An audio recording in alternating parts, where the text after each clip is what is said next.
ప్రభునందు ప్రియులైన మీకందరికీ యేసుక్రీస్తు ప్రభువారి నామంలో శుభవందనాలు తెలియజేస్తూ ఉన్నాం. ఎడారిలో సెలయేర్లు అనే ఈ దిన ధ్యానము కొరకై స్వాగతం. మార్చి 3. అప్పుడు అది కేక వేసి వానిని ఎంతో విలవిలలాడించి వదిలిపోయెను. మార్కు సువార్త 9వ అధ్యాయం 26వ వచనం. దురాత్మ చివరిదాకా పోరాడకుండా ఎప్పుడూ తన స్థానాన్ని వదిలి వెళ్ళదు. మనం కూడా సరదాగా కాలక్షేపం చేయడం మూలాన ఎలాంటి ఆత్మీయమైన మేలును పొందలేము. కానీ యుద్ధరంగంలో నిలిచి పోరాడితేనే మనకు రావలసిన దాన్ని దక్కించుకోగలం. ఆత్మీయంగా కూడా ఇదే వర్తిస్తుంది. ఆత్మీయ స్వాతంత్రాన్ని ఆశించిన ప్రతి విషయంలోనూ రక్తాన్ని కార్చవలసి ఉంది. నెమ్మదిగా వాదిస్తే అపోల్లోనూ పారిపోడు. దానికి అడ్డంగా పరుచుకొని నిలబడే ఉంటాడు.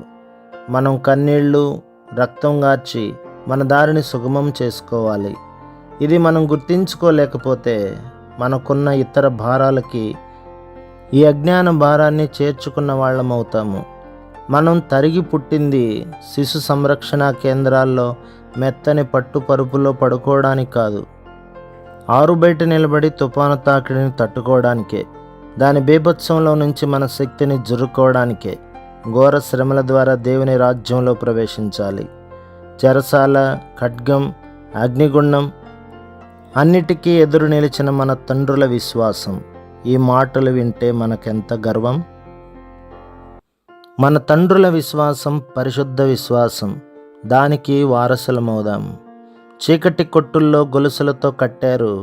వాళ్ళ మనసులు, ఆత్మలు స్వతంత్రాలే. వారి సంతానం అదే దారిని వెళ్ళగలిగితే ఎంత మేలు, అది వాళ్ళకెంత క్షేమం.